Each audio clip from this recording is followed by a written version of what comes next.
అదిరన్ సంచ మహేశ్వరంకి అతి సమీపంలో HMDA approved villa ప్లాట్లు ఈఎంఐ మరియు బ్యాంక్ లోన్ సౌకర్యం అందుబాటులో. తెలంగాణలో చలిగాలి తీవ్రత విపరీతంగా పెరిగిపోయింది. 10 ఏళ్ల తర్వాత ఇంతటి స్థాయిలో ఉష్ణోగ్రతలు పడిపోవటం ఇదే అని చెప్తున్నారు. సో అసలు ఎందుకు ఇలా జరుగుతుంది, ఎన్ని రోజులు ఇలా ఉంటుంది, ఇంత చల్లగా ఉండటానికి రీజన్ ఏంటి, ఇవన్నీ కూడా మనం ప్రస్తుతం లైవ్ కాల్లో అందుబాటులో ఉన్నటువంటి వాతావరణ శాఖ అధికారి శ్రీనివాస్ గారిని అడిగి తెలుసుకుందాం.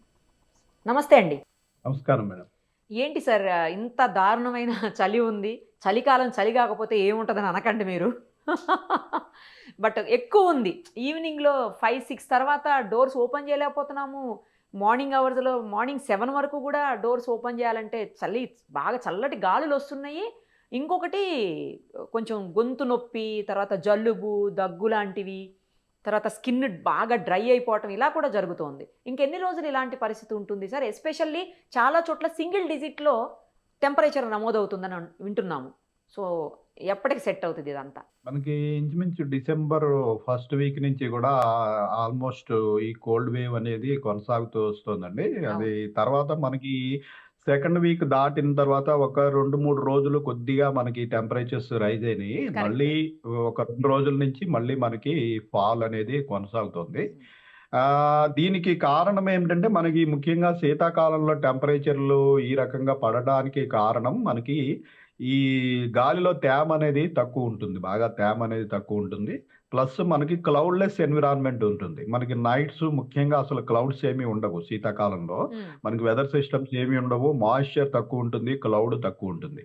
సో మనకి యాక్చువల్గా మనము శీతాకాలంలో వచ్చే మ్యాక్సిమం టెంపరేచర్ కూడా తక్కువే ఉంటుంది. సో మ్యాక్సిమం టెంపరేచర్ కూడా మనకి 29-30 డిగ్రీలు మించి మనకి లేదు. రాష్ట్రంలో ఎక్కడ చూసినా కూడా 27-30 డిగ్రీలు. సో పగటి పూట మీకు వచ్చే వేడిమి కూడా తక్కువే ఉంది. దానికి తోడు మీకు ఈ క్లౌడ్లెస్ నైట్స్ అండ్ మాయిశ్చర్ తక్కువ ఉన్నప్పుడు ఏంటవుతుందంటే ఈ భూమి పగటి పూట వేడెక్కిన భూమి రాత్రిపూట ఈ వేడిమిని మళ్ళీ రీరేడియేట్ చేసేస్తుంది, స్కైలోకి రీరేడియేట్ చేస్తుంది. అయితే మనకి మాయిశ్చరును ఇతర కాలాల్లో ఏంటంటే మాయిశ్చరును ఎంతో కొంత క్లౌడ్ ఉండటం వల్ల ఇవి పూర్తిగా ఈ రేడియేటివ్ హీటింగ్ ని జరగనీయకుండా ఆఫ్ చేస్తాయి అన్నమాట. ఆఫ్ చేసినందువల్ల కొంత వరకు వేడిమి అనేది మనకి మన ఎన్విరాన్మెంట్ లోనే ఉండిపోతుంది. అయితే మనకి మాయిశ్చర్ తక్కువ ఉండి క్లౌడ్లెస్ నైట్స్ ఉన్నప్పుడు జనరల్ గానే మనకి ఈ కూలింగ్ ఎఫెక్ట్ అనేది ఎక్కువ ఉంటుంది. దానికి తోడు మనకి ఈ ఉత్తర భారతదేశంలో పూర్తిగా కోల్డ్ వేవ్ కొనసాగుతోంది. దానికి మనకి నార్దర్లీ విండ్స్, నార్త్ ఈస్టర్లీ విండ్స్, ఉత్తర భారతదేశం నుంచి వచ్చే కోల్డ్ విండ్స్ కూడా మనకి తెలంగాణలోకి సర్జ్ అవుతున్నాయి. అయితే ఇది జనరల్గా మనకి ప్రతి శీతాకాలంలోనూ జనరల్గా నార్త్ తెలంగాణ వరకు ఇంచుమించుగా ఈ ఉత్తర గాలులు అనేవి పరిమితమై ఉండేవి. ఈసారి మరికొంచెం ఇంట్రూడ్ అయ్యి మన సెంట్రల్ తెలంగాణ ప్రాంతంలో కూడా ఈ ఉత్తర భారతదేశం నుంచి వస్తున్న చలిగాలు ఇంట్రూడ్ అయినాయి. దీనివల్ల మనకి ఈ రేడియేటివ్ కూలింగ్ ప్లస్ నార్దర్లీ ఈ కోల్డ్ బ్రీజ్ ఈ రెండు నైట్ టైంలో మనకి రావడం వల్ల ఈ మినిమం టెంపరేచర్స్ అనేవి ఈ రకంగా ఫాల్ అవుతున్నాయి. మరొక 2-3 రోజులు ఇటువంటి సిచ్యుయేషన్ కొనసాగే అవకాశం ఉంది. తర్వాత కొంచెం విండ్ ప్యాటర్న్ మళ్ళీ చేంజ్ అయ్యి మనకి తూర్పు గాలులు ప్రవేశించే అవకాశం ఉంది. దానివల్ల స్లైట్ గా మళ్ళీ టెంపరేచర్లు 3 రోజుల తర్వాత పెరిగే అవకాశం ఉంది. ఇప్పుడు సింగిల్ డిజిట్ నమోదవుతుంది అంటున్నారు సార్ చాలా ప్లేసెస్ లో. టెంపరేచర్ ఎక్కడెక్కడ అవుతుంది సింగిల్ డిజిట్? మనకి ముఖ్యంగా నార్త్ తెలంగాణలోని ఇంచుమించు అన్ని జిల్లాలు అంటే ఆదిలాబాద్, కొమరంభీం, మంచిర్యాల, మన నిర్మల్, ఇటు జగిత్యాల, రాజన్న సిరిసిల్ల ఈ జిల్లాలన్నిట్లోనూ, అలాగే మన సెంట్రల్ తెలంగాణలో కూడా ఇటు కామారెడ్డి, కామారెడ్డి, సంగారెడ్డి, మెదక్, మన వరంగల్ జిల్లా, Janagama, Siddipet, even some parts of మన సిటీ అవుట్స్కర్ట్స్ లో కూడా మనకి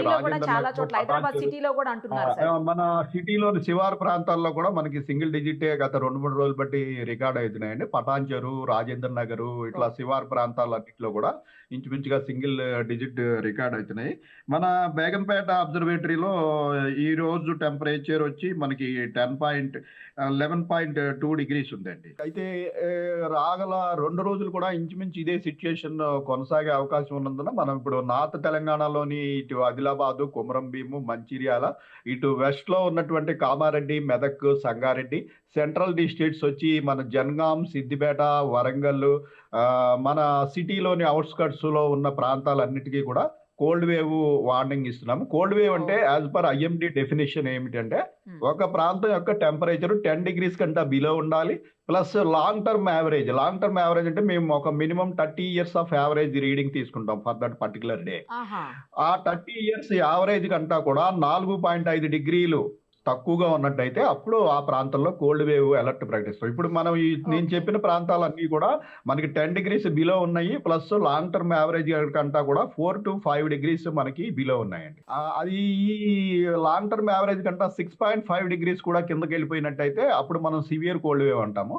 ప్రస్తుతం మనకి సివియర్ కోల్డ్ వేవ్ సిచ్యుయేషన్ ఎక్కడా లేదు, కానీ కోల్డ్ వేవ్ సిచ్యుయేషన్ మనకి నార్త్ తెలంగాణ, సెంట్రల్ తెలంగాణ, అలాగే మన సిటీ అవుట్స్కట్స్ ప్రాంతంలో కొనసాగుతుంది. ఇది మరొక 2 రోజులు ఇంచుమించుగా ఇదే సిచ్యుయేషన్ ఉండే అవకాశం ఉంది. 3వ రోజు నుంచి వీఆర్ ఎక్స్పెక్టింగ్ స్లైట్ రైజ్. అయినప్పటికీ ఈ నెలాఖరు వరకు కూడా ఈ లాంగ్ టర్మ్ యావరేజ్ నుంచి 3 నుంచి 4 డిగ్రీలు బిలోనే కొనసాగే అవకాశం ఉంది. సార్ ఇలాంటి సిచ్యుయేషన్ గతంలో ఎప్పుడు చూసాం మనం ఇంత కోల్డ్ వేవ్ ని? ఇంత కోల్డ్ వేవ్ అంటే మనకి కంటిన్యూస్ గా స్టేట్ వ్యాప్తంగా ఇట్లాగా జరిగింది అరుదు. మనకి ఈ అరౌండ్ 1966 ఆ ప్రాంతంలో మన సిటీ ప్రాంతంలో అంటే ఈవెన్ బేగంపేట అబ్జర్వేటరీలో కూడా 7.6 డిగ్రీస్ రికార్డ్ అయినట్టు ఉంది. మనకి ఈసారి లోయెస్ట్ వచ్చి అరౌండ్ 10.2 డిగ్రీస్ మనం ఉన్నాము. అయితే లాస్ట్ ఇయర్ కంతా పోల్చి చూసుకున్నట్టయితే లాస్ట్ ఇయర్ నుంచి గత 10 ఇయర్స్ రీసెంట్ డేటా చూసుకున్నట్టయితే ఈ రీసెంట్ డేటాలో this year can be termed the coldest అండి. ఇదే ఇయర్ 10 ఏళ్లలో ఇదే. For the entire state as a whole చూసుకున్నట్టయితే, అంటే మనం స్కాటర్డ్ గా ఒక ఏరియా చూసుకున్నట్టయితే అక్కడక్కడ ఉన్నాయి కొన్ని, బట్ యాజ్ ఏ హోల్ మనకి north Telangana, central Telangana, city ప్రాంతము ఇప్పుడు మనకి అన్ని ప్రాంతాల్లోనూ కూడా ఇంచుమించుగా చాలా టెంపరేచర్స్ డౌన్ అయి ఉన్నాయి. ఇటువంటి సిచ్యుయేషన్ మనకి ఇది రీసెంట్ పీరియడ్ లో ఇదే అని చెప్పాలి. సో ఇంకొక 2-3 రోజులు అయితే గానీ ఏమన్నా కొంచెం అన్నా సెట్ అయ్యే అవకాశం ఉంటుంది. ఇంకొక 2-3 రోజులు ఇదే సిచ్యుయేషన్ కంటిన్యూ అయిన తర్వాత స్లైట్ గా మనకి తూర్పు గాలి వస్తే ఏమవుతుందంటే మాయిశ్చర్ పెరుగుతుంది. మనకి మాయిశ్చర్ పెరిగితే గాలిలో తేమ శాతం పెరిగినప్పుడు మనకి ఈ టెంపరేచర్లు కూడా స్లైట్ గా మనకి ఇంక్రీజ్ అవుతాయి. అయితే ఆ తేమ శాతం పెరిగినప్పుడు మనకి మార్నింగ్ టైం ఫాగ్ వచ్చే అవకాశం ఎక్కువ ఉంటుంది. ఓహో. ఫాగ్ వచ్చే అవకాశం, మన టెంపరేచర్ స్లైట్ గా పెరిగినప్పటికీ బట్ ఫాగ్ వచ్చే అవకాశం ఎక్కువ ఉంటుంది. ఈ ఫాగ్ వల్ల కూడా కొన్ని ఆరోగ్య ప్రాబ్లమ్స్ ఉంటాయి. ప్లస్ ముఖ్యంగా హైవేస్ మీద మనకి Correct, విజిబిలిటీ ఆల్మోస్ట్ జర్నీలో 50 మీటర్స్ నుంచి 100 మీటర్స్ వరకు సడన్ గా పడిపోతుంది. సో హైవేస్ మీద ప్రయాణం చేసేవారు, ముఖ్యంగా ఈ శీతాకాలంలో తెల్లవారుజామున ప్రయాణం చేసేవారు, రోడ్డు క్లియర్ గా ఉంది కదా అని మామూలుగా 100-150 కిలోమీటర్ల స్పీడ్ లో వెళ్తున్నప్పుడు సడన్ గా ఈ ఫాగ్ ప్యాచ్ అనేది ఎన్కౌంటర్ అయితే అసలు బ్లైండింగ్ అయిపోతుంది అనమాట. అటువంటి సిచ్యుయేషన్ వల్ల చాలా ప్రమాదాలు జరిగే ఆస్కారం ఉంటుంది. కాబట్టి ముఖ్యంగా మార్నింగ్ 3 o'clock తర్వాత హైవేస్ మీద ప్రయాణించేవారు చాలా అలర్ట్ గా ఉండాల్సిన అవసరం ఉంది. ఈ ఫాగ్ కూడా ఏంటంటే ప్యాచెస్ గా ఉంటుంది, కంటిన్యూస్ గా ఉండదు.